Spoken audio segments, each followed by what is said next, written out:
¿Te ha pasado que entiendes todo en tu clase con tu profesor, pero al pasar los días o en un simulacro se te olvida gran parte de la información? No te preocupes, a todos nos pasa. Soy Carlos Rojas y sé lo frustrante que puede ser eso. Por eso en este video quiero enseñarte las mejores técnicas de estudio para que retengas todo lo que aprendas y llegues preparado al examen de admisión. Este video no va de lo típico de subrayar o resumir, porque se ha demostrado que son técnicas que no son tan efectivas por sí solas. En cambio, te voy a compartir métodos probados que me ayudaron a lograr mi ingreso. Así que quédate hasta el final y descubre cómo estudiar de manera eficiente. Y si te gusta lo que ves, considera suscribirte y dejar like a este video. Lo primero es tener predisposición. Por más que veas este y muchos otros videos, en realidad nada cambiará mientras tú no tomes acción. La clave está en poner en práctica lo que aprendas, así que prepara lápiz y papel, escucha las técnicas y elige las que más se adaptan a tu método de estudio. La primera técnica es la repetición espaciada. Probablemente ya la hayas escuchado antes, pero vale la pena entenderla bien. Antes de explicarla necesitamos hablar de un concepto clave que es la curva del olvido, descubierta por el psicólogo Hermann Ebbinghaus. En resumen, esta curva muestra que si no repasamos lo aprendido, lo vamos a olvidar con el transcurso del tiempo. Porque nuestro cerebro tiende a descartar la información que considera irrelevante o que no usamos. Por eso estudiar no es algo natural para el cerebro, que preferiría hacer cosas más placenteras. Aquí entra la repetición espaciada. Este método combate el olvido a repasar la información, que será en intervalos específicos. Sigue dos principios. El primero es que mientras más repasas, más conocimientos fijas. Y en segundo lugar es que es mejor repasar poco a poco que estudiar todo de golpe. ¿Cómo aplicarla? Pues en mi etapa preuniversitaria usé este método con 5 repasos básicos, partiendo siempre que la clave, o sea, la base, es la clase de profesor, es como un punto inicial. Ya, bueno, el primer repaso es inmediato. Por ejemplo, el profe está dictando y ya, pues, hay un momento en donde se pone a contestar preguntas de otros chicos, o se pone con su celular, o ya, bueno, se va al baño, esas cosas. Y durante esas horas libres repasa lo que has hecho en clase. El segundo repaso es algo que puede variar, pero generalmente debería ser 1 hora después. El tercer repaso al día siguiente. El cuarto repaso 1 semana después y el quinto repaso 1 mes después. De esta manera vas a fijar el conocimiento. El cuarto repaso y el quinto repaso depende más de la academia que de ti, porque, por ejemplo, en un semanal, prácticamente todos estudian antes de un semanal. Y 1 mes después puede haber pruebas mensuales. Opcionalmente puedes agregar 2, un sexto repaso a mitad del ciclo, cuando ya has tocado los primeros temas y ya pues das un repaso general a todos esos temas, y un séptimo repaso antes del examen, que puede ser como en un seminario de repaso. Yo uso esta técnica especialmente para aprender datos fríos o que no se pueden razonar tan fácilmente. Por ejemplo, con los virus que usan ADN, o sea, es un dato frío que no puedo razonar o inferir. No se puede decir así. Así que toca simplemente aprender nombre por nombre y esperar a que no se nos olvide. Y con la repetición espaciada esto no pasará. Unos trucos para usar esta técnica son los flashcards o tarjetas de memoria, que es prácticamente decir, por ejemplo, aquí una pregunta: ¿qué funciones tiene el retículo endoplasmático rugoso? Aquí pones sí, tal. Después tapas y ves, y así, que lo vamos a explicar después aún. También puedes usarlo con resúmenes y apuntes que tienes que repasar periódicamente. También con papelotes en tu cuarto, como yo hacía antes, ponía una fórmula ahí en lugares que siempre voy a ver, como encima de mi cama, en la puerta. Por ejemplo, También hay otra gente que usa audios de estudio, o sea, se graba diciendo estos temas, ¿sí? Y después los escucha en sus ratos libres, paseando el perro, en el micro, entre otras actividades también. Y los exámenes, que son la excusa perfecta para estudiar y recibir una retroalimentación de cómo vas yendo. Recuerda que la constancia siempre vence a la intensidad, y ese es el fundamento de por qué esta técnica funciona. Un ejemplo así para demostrar que la repetición es la clave del éxito es que imagina que necesitas una operación y tienes dos opciones. Un médico que solo ha hecho 2 operaciones en toda su carrera y otro médico que ha hecho 200 operaciones. ¿A quién elegirías? Seguramente al segundo, porque la práctica hace al maestro. Bueno, la segunda técnica es la asociación. La asociación consiste en conectar un conocimiento nuevo con algo que ya sabes, un conocimiento antiguo, como una experiencia única, algo de tu contexto o incluso algo inventado. La idea es que esta conexión haga más fácil recordar la información y si además es algo creativo o emocional, mejor todavía porque el cerebro fija mejor los recuerdos ligados a emociones intensas como la risa, la alegría, la preocupación, entre otras, gracias a la liberación de adrenalina. ¿Y cómo usarla? Pues una forma popular de aplicar esta técnica son las mnemotecnias. Aquí tienes algunas ideas de cómo hacerlas. Por ejemplo, con palabras clave, lo ideal es juntar sílabas iniciales y crear una frase. Pero si no puedes, utiliza las sílabas medias o finales de una lista de palabras que tengas que aprender. Por ejemplo, para los huesos de la cara, se inventó la mnemotecnia mamá cocina un pavo. Ma de maxilar superior, en la otra ma de maxilar inferior, co de cornetes nasales inferiores, si de cigomáticos, na de nasales, un de unguis, pa de palatinos y bo de bómer. Pero no solo basta con eso, tiene que ser algo creativo. O sea, por ejemplo, si yo dijera una mnemotecnia como Carlos camina, pues es algo normal, así que no se me va a fijar. Adicionalmente tienes que visualizar la frase. Por ejemplo, cuando digas mamá cocina un pavo, imagina a tu mamá preparando un pavo delicioso el mejor pavo en una de las navidades. Así se te va a quedar el recuerdo. Después tenemos las oraciones creativas, que son útiles para recordar términos similares. Esto se puede usar con palabras parecidas. Por ejemplo, para bacterias nitrosificantes, como nitrosomonas, nitrosococcus y nitrosobacter, ¿no? Bueno, pues una mnemotecnia que me enseñaron por ahí, bueno, en Vesalius, es la mona suspira comiendo coco. Mona de nitrosomonas, suspira de nitrosococcus y coco de nitrococcus. Así que así puedes aprender palabras que no puedes razonar, o sea, solo es cuestión de quedártelas, además de la repetición espaciada. Después están las canciones y rimas. No por nada, uno de los raps que más ha ayudado a la gente es el rap de Ciclo de Krebs. Por ejemplo, bueno, hay otra que nos enseñó un profesor de biología que, bueno, o sea, la diría, pero me da falta. Así que, bueno, tal vez en un short.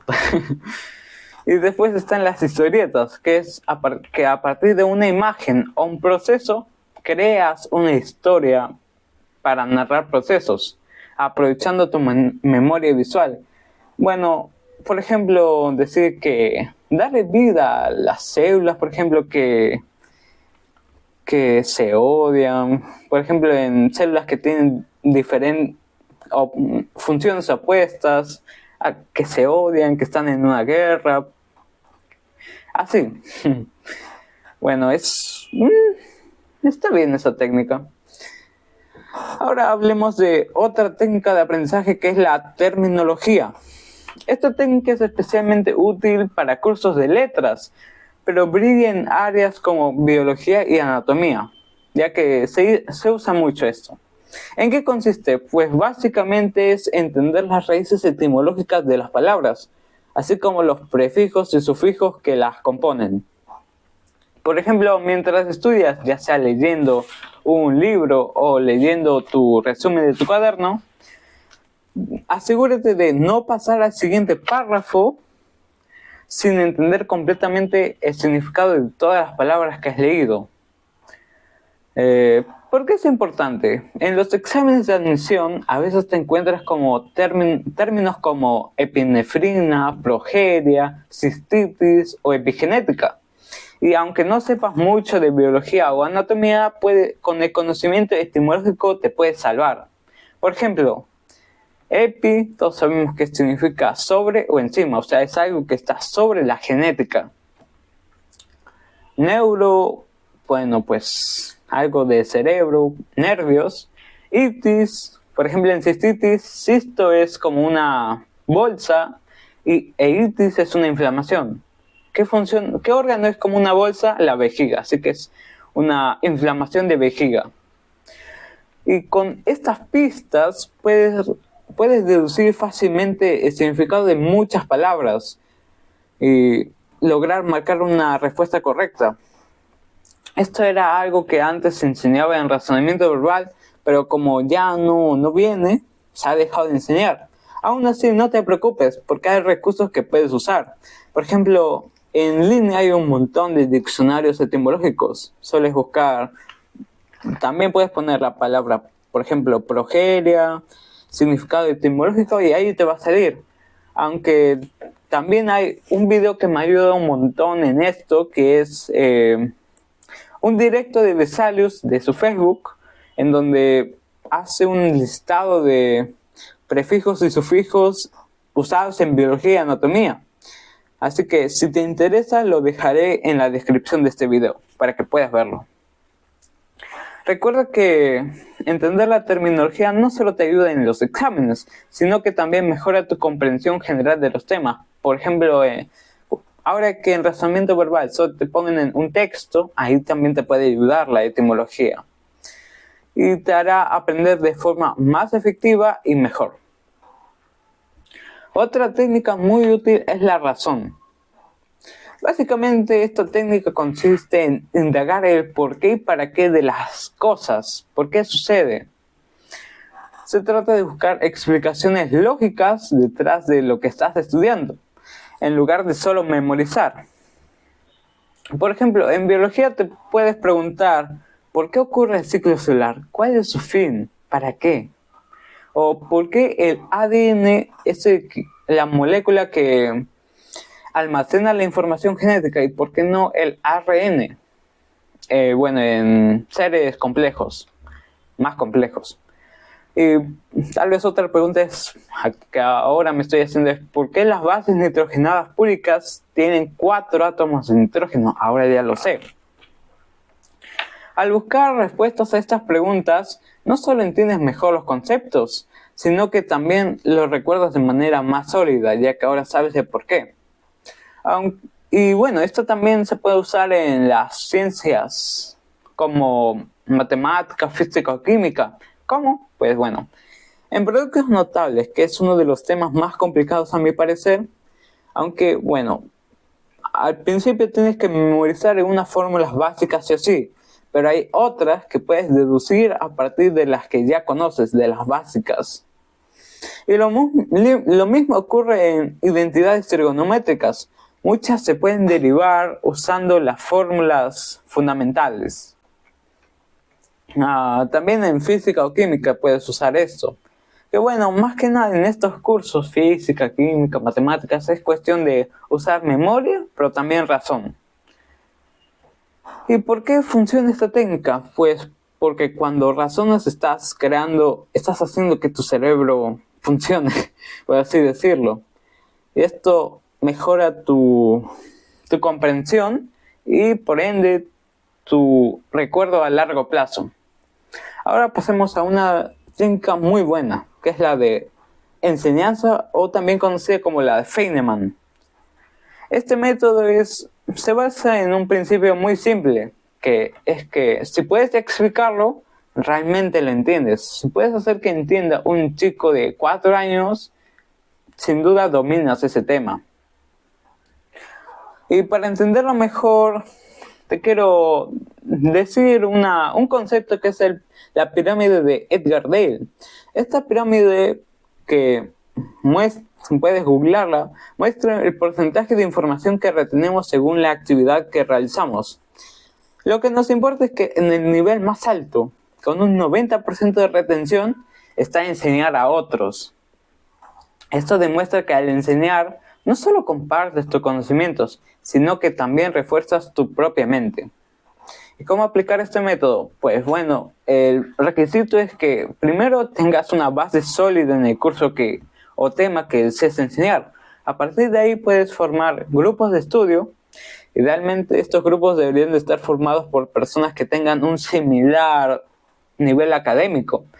Y pues mi profesor recomienda que sean 2 personas, porque con más hay más probabilidad de que se haga chacota y eso, para que puedan explicarse mutuamente los temas que uno domina mejor que el otro. También está explicar conceptos claves, que es que cuando intentas explicar algo con tus propias palabras, es cuando te das cuenta que realmente entiendes las cosas, las ideas. Un detalle importante que mucha gente estará pensando es que recuerda que enseñar no significa perder tiempo ni ayudar a tu competencia. En realidad ambos se benefician. Quien escucha gana una comprensión inicial, pero quien enseña obtiene el mayor aprendizaje al organizar sus ideas, resolver dudas y encontrar nuevas perspectivas sobre el tema. Para culminar con los métodos principales, llegamos al recuerdo activo, que junto con la repetición espaciada son los pilares de las técnicas de aprendizaje. ¿Por qué? Porque esta técnica está científicamente comprobada como una de las técnicas más efectivas. Bueno, la más efectiva. El recuerdo activo se basa en un principio clave, que es que el esfuerzo del cerebro es lo que forma las conexiones neuronales necesarias para retener la información a largo plazo. Dicho de otra manera, no basta con leer o subrayar. Necesitas forzar a tu cerebro a trabajar y a recordar. ¿Y cómo lo vas a usar en tus estudios preuniversitarios? Es un proceso con varios pasos. 5 para ser específicos.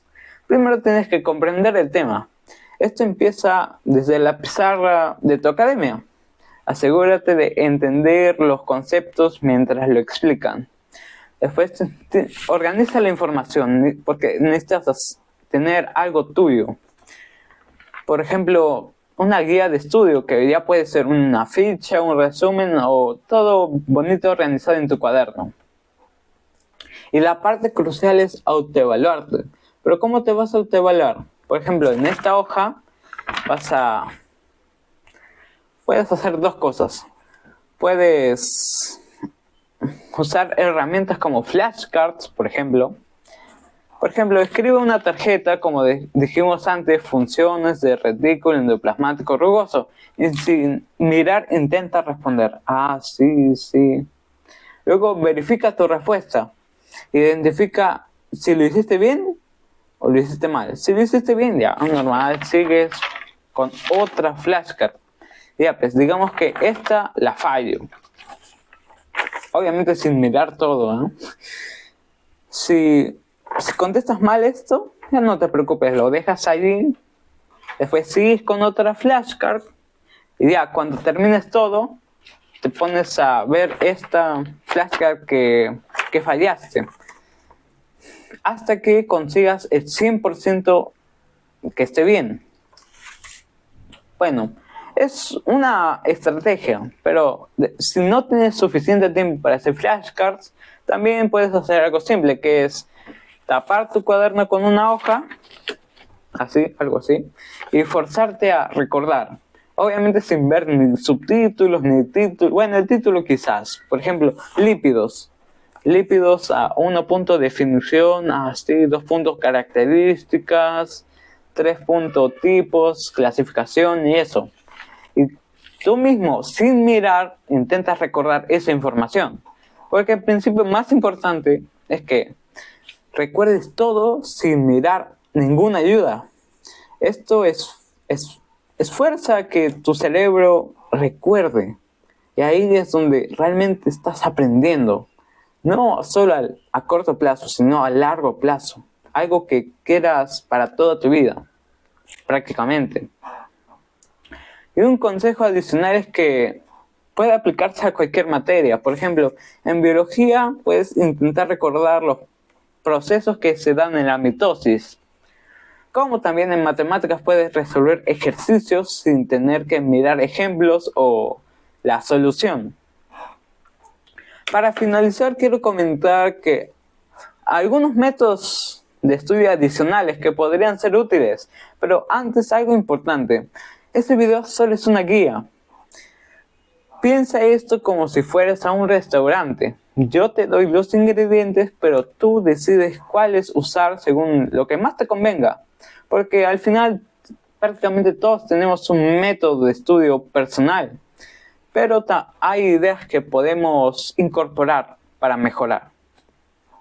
Bueno, también quiero comentar el método Pomodoro, que bueno, ya lo expliqué en mi video de horarios, que lo dejaré aquí, que consiste en estudiar durante 25 minutos seguidos y luego tomar un descanso de 5 minutos. También puedes usar la otra variante, que es de 50 minutos de estudio y 10 minutos de descanso. Aunque es un buen método para mantener el enfoque, claro, hay personas que prefieren estudiar de corrido, por ejemplo 3 horas, y luego tomar descansos más prolongados. Así que nuevamente depende de ti. Otro método es el uso de colores. Personalmente hasta ahora sigo usando 4 colores para mis estudios. Aquí está: rojo, verde, azul y negro. Este método es excelente para procesos de secuencias, o sea, primero empiezo con esto, con el rojo, después con el negro, después con el verde y después con el azul. O en el momento de jerarquizar los subtítulos. Por último está la fragmentación de tópicos. Esto consiste en organizar grandes cantidades de información, dividiéndolas en secuencias claras y jerarquizadas.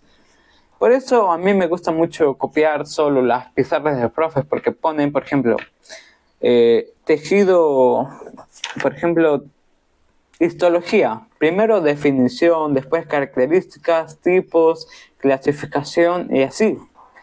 Siguiendo ese esquema, la organización estará más fácil de digerir y recordar. Bueno, eso es todo, futuros cachimbos. Espero que estas técnicas les sean muy útiles para potenciar sus estudios y que logren el resultado que deseen. Antes de que se vayan, recuerden darle like, suscribirte y dejar un comentario que con gusto responderé. Mis redes sociales están en la descripción por si quieres más contenido como este o consultarme algo. Gracias por ver.